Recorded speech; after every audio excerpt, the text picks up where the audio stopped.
Honourable Chris Finlayson. Mr Speaker, it's great to be back, and I hope that everyone had a good summer, whether it was on the golf course or by the beach or even hooning around the North Island on a motorcycle, sir. And I hope everyone's looking forward to a lot of hard work, because as the Prime Minister's statement and the order paper show, this is going to be a very busy 2010. But I hate to say it, but I'm very disappointed in the performance of the Labour opposition this afternoon, because from the moment the Prime Minister stood in this House to make his statement, most Labour members were yelling and screaming. One expects that kind of shameful behaviour from Mr Mallard because he knows no better, but I have to say it was very disappointing. In my first 3 years in this House, I was always told by the whips that when the Prime Minister made a statement of the kind Mr Key made this afternoon, we were to sit in silence.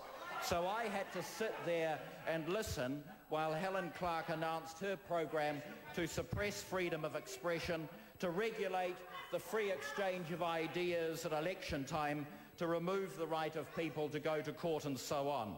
Of course, the National Party believes in freedom of expression and the rule of law, which is why the Prime Minister's statement refers to the excellent work that my friend and colleague, the Minister of Justice, is doing to reform electoral finance law. And unlike the Labour Party, which introduced the Stalinist electoral finance law under the responsibilities of Annette King, Mr Power's been undertaking extensive consultation with all opposition parties as well as our own support parties, and well she might yell and scream, because forever the member for Rongotai is going to be known as the mother of the Electoral Finance Act. That's the difference between the Labour Party and the National Party. They're disrespectful of convention, they're disrespectful of human rights, they have no class. One can understand, Mr Speaker, why Jeanette Fitzsimons is so keen to clear out, and as my ministerial duties will prevent me from being in the House tomorrow to listen to her valedictory, may I say in advance how much I admire her as a principled and gentle Member of Parliament. She proves the point of what Jack Kennedy once said, that civility is not a sign of weakness. I wish her all the best for the future, and I hope our paths shall cross again. Mr Speaker, what a privilege it's been to be here in the House this afternoon and listen to a statement by New Zealand's first great Prime Minister of the 21st century. We've heard about an active and forward-looking program of work which will grow our economy, make New Zealand safer and more prosperous, and improve the prospects of all New Zealanders. This government is not afraid to make tough decisions. It's not afraid to make and set ambitious goals. As outlined in the statement the Prime Minister tabled in the House this afternoon, one of the government's top priorities is progressing and resolving historic Treaty of Waitangi settlements in line with our goal of concluding these settlements by 2014. And our progress has been very good. I have to say, Mr Speaker, our record could be classed as somewhat better than the previous administration's record. For even with Dr Cullen's Herculean efforts over 14 months, they only managed to achieve the less than stellar result of 1.6 settlements per year. Well, 1.6 settlements per year is not good enough for the national government. Since coming to office, this government's recognised 8 deeds of mandate, signed 7 terms of negotiation, 12 agreements in principle, and 4 final deeds of settlement. I've had a very busy summer. Since the House rose, agreements in principle have been signed with Ngāti Whātua o Kaipara, Ngāti Manuhiri and the 5 iwi of Te Hiku. I had a great day in Ahipara for the Te Hiku signings with Hone Harawira and Calvin Davis.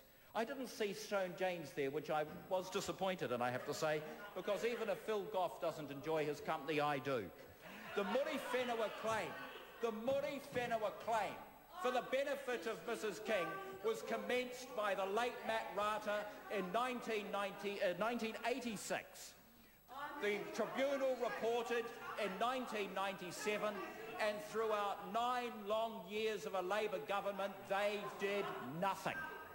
I want to particularly place on record my thanks to Pat Snedden, my negotiator, and the iwi negotiators who worked so very hard to achieve that excellent result. Moreover, since we began this year, 3 Crown offers have been made in Tamaki Makaurau, including to the Tamaki Collective for shared redress over the volcanic cones, and to Ngāti Whātua o Rorake and to Kawarawa Maki for comprehensive treaty settlements. The Crown's recognised the mandate of Mana Ahuriri Incorporated and also signed terms of negotiation with Ngāti Pukenga. I was very interested to hear Marion Street on the radio the other day to say that her concern about the treaty portfolio is that, quote, care needs to be taken that iwi, all iwi are included, that people don't feel sidelined, feel left out, feel run over, which is a bit rich coming from a representative of a government which did what it did in Tamaki Makaurau in 2006. Because nowhere is the difference in the approach of the two governments more evident than in that particular settlement. The Waitangi Tribunal in 2007 slammed the previous government for its handling of the Tamaki negotiations.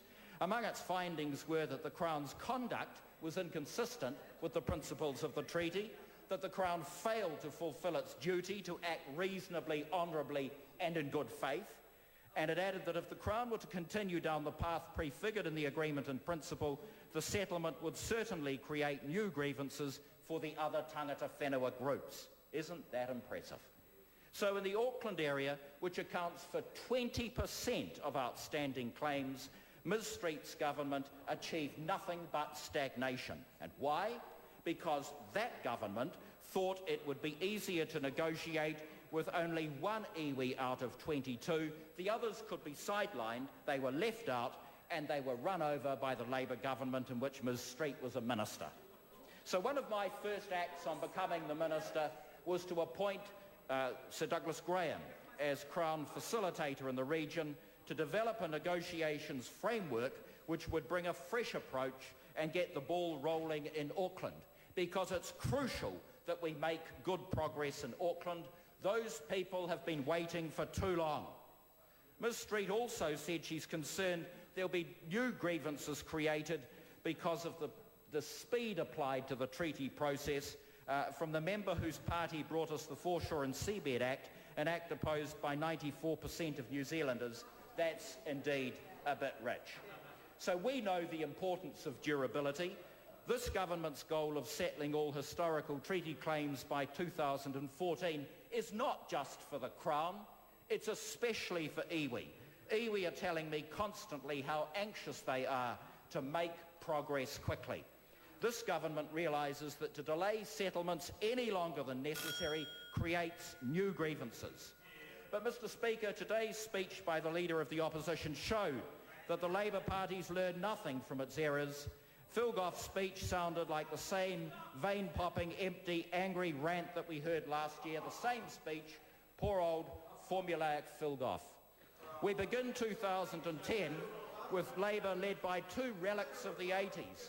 Phil Goff was elected in 1981 and in 2011 would have been here 30 years, apart from his 3 years enforced sabbatical when he lost Roskill to Gilbert Miles. What an embarrassment to lose to Gilbert Miles, though I know the feeling because I lost to Annette King. Phil Goff's the same person who voted for the introduction of GST in 1986 and for the increase in GST to 12.5%. Phil Goff's held more portfolios than anyone other than Jack Marshall, but he's achieved nothing. He's been in office, but he hasn't been in power. So let me end as I begin. This is not a time for boorishness from Trevor Mallard, nor is it a time for negativism.